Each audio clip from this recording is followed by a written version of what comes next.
미중 무역 전쟁이 트럼프 대통령과 시진핑 주석의 자존심 대결이 되고 있습니다. 이 대화를 해야 실마리를 찾을 텐데 현재는 누가 먼저 전화를 하느냐 싸움이 됐고 더 아픈 곳을 찾아 찌르기 경쟁만 가열되고 있습니다. 이렇게 되면 상황이 더 꼬일 수밖에 없는데요. 김성훈 기자와 자세히 짚어보겠습니다. 자, 김 기자, 네. 미국은 시끄럽게, 중국은 조용히 압박을 가하고 있는 모양새입니다. 네, 그렇습니다. 먼저 중국 정부는 지난 4일부터 일부 히토류와 자석 수출을 제한했습니다. 히토류는 중국이 전 세계 공급의 90% 이상을 독점하고 있고 반도체와 전기차 배터리, 우주항공 등에서 광범위하게 쓰이는 핵심 재료인데요. 이 때문에 F-35 전투기와 잠수함 등 미국의 첨단 무기 생산에도 상당한 타격이 예상됩니다. 중국은 또 자국 항공사에 미국 보잉사 항공기 인수와 항공기 관련 장비나 부품의 신규 구매를 중단하도록 지시했는데요. 미국의 최대 145%에 달하는 보복 관세로 수입 비용이 증가하자 맞대응에 나선 겁니다. 이처럼 중국 정부는 공식 발표 없이 조용히 미국에 대한 대응 수위를 높이고 있는데요. 이에 앞서 미국 할리우드 영화의 수입도 축소하는 등 대응 방식도 다각하고 있는 모습입니다. 네, 미국도 가만히 있지 않았죠? 네, 그렇습니다. 첨단 반도체 칩의 중국 수출 통제에 나섰습니다. 엔비디아가 저사양 AI 칩을 중국에 수출할 때 정부의 허가를 받도록 한 겁니다. 그간 엔비디아는 수출 규제를 피하기 위한 칩을 개발해서 중국 수출로를 열어뒀었는데 그 길마저 막아버린 겁니다. H20이라 불리는 이 칩은 중국 딥시크 AI 모델의 훈련용 칩으로 쓰인 것이 알려지면서 논란이 불거졌는데 결국 수출에 제동이 걸렸습니다. 엔비디아는 최근 미국에 우리 돈 710조 원 규모의 대규모 AI 인프라 투자 계획을 발표하면서 트럼프 행정부 정책 기조에 발을 맞춰왔는데요. 하지만 미중 무역 보복 난타전에 희생양이 된 꼴이 돼버렸습니다. 엔비디아는 이번 수출 규제로 55억 달러, 약 7조 8,500여억 원의 손실이 불가피하다고 추산했습니다. 여기에 또 다른 미국 반도체 기업 AMD도 이번 조치로 중국 수출길이 막혀서 8억 달러, 약 1조 1,000여억 원의 매출 감소를 예상했습니다. 이에 그치지 않고 트럼프 대통령은 히토류 등 핵심 광물 수입에 대한 국가안보 영향을 조사하도록 지시했는데요.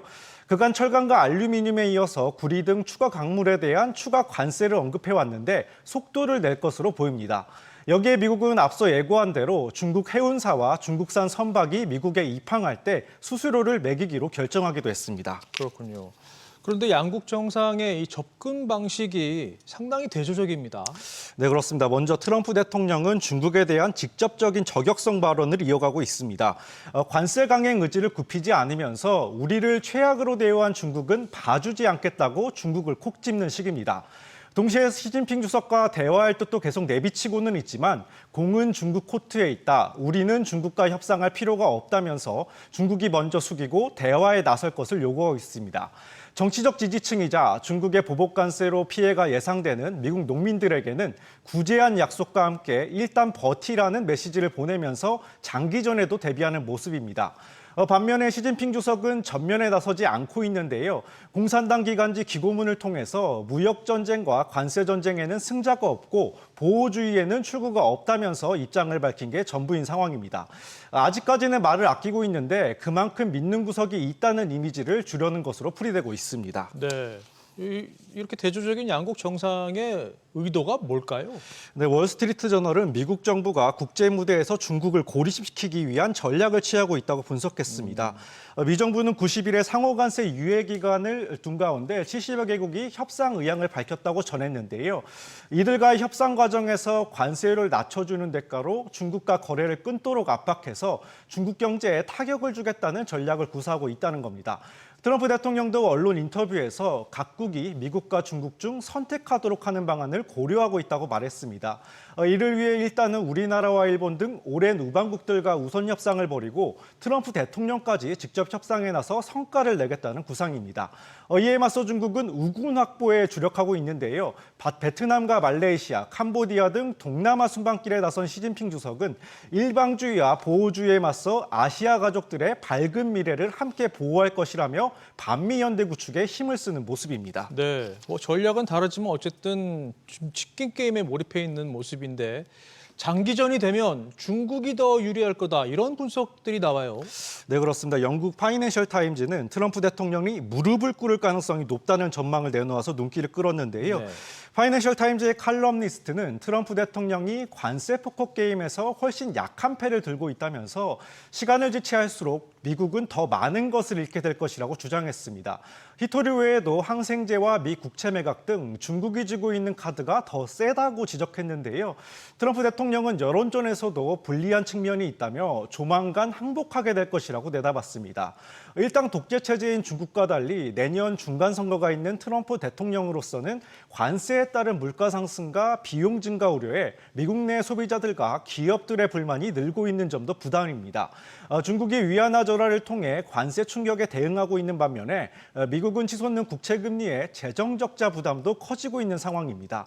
이 때문에 느긋한 태도를 보이는 시진핑 주석과 달리 트럼프 대통령은 유연성을 언급하면서 자동차 부품 관세의 유예 가능성을 시사하고 관세 협상도 서두르는 것 아니냐는 해석도 나오고 있는 상황입니다. 네, 원래 포커판에서는 입 다물고 조용히 있는 사람, 그러니까 포커 페이스를 하고 있는 사람이 좀 유리해 보이기는 하는데 중국이 실제로 이거 견딜 수 있는 겁니까?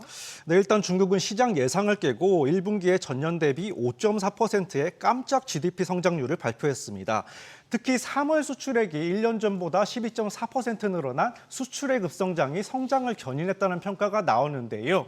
이달 발효된 미국의 고율 보복 관세에 앞서 기업들이 서둘러서 수출에 나선 결과로 풀이되고 있습니다. 다시 말해 아직은 관세 충격이 반영되지 않은 단기적인 부양 효과에 가깝다는 얘기입니다. 부동산 개발 투자는 같은 기간 9.9% 감소하는 등 침체가 계속되는 가운데 중국 국가통계국은 내수 회복력이 부족한 점 등은 과제로 남아있다며 경계심을 보였습니다. 관세 불확실성의 글로벌 투자은행 UBS도 올해 중국의 경제 성장률 전망치를 기존 4%에서 3.4%로 낮췄습니다. 여기에 미국 정가에선 추가 보복 카드로 미 증시에 상장된 중국 기업을 시장에서 퇴출하는 방안도 흘러나오고 있습니다. 앞으로 양측 입장에 미묘한 변화가 주목되는데요. 일단 실무급 대화는 이루어지고 있는 것으로 보입니다. 트럼프 대통령은 현재 중국과 대화 중이고 앞으로 3, 4주 내에 협상이 타결될 것으로 예상한다고 말했는데 중국이 여러 차례 연락을 해왔다는 점을 강조하고 있습니다. 네, 여기서도 자존심을 내세우고 있군요. 알겠습니다. 김성훈 기자 잘 들었습니다.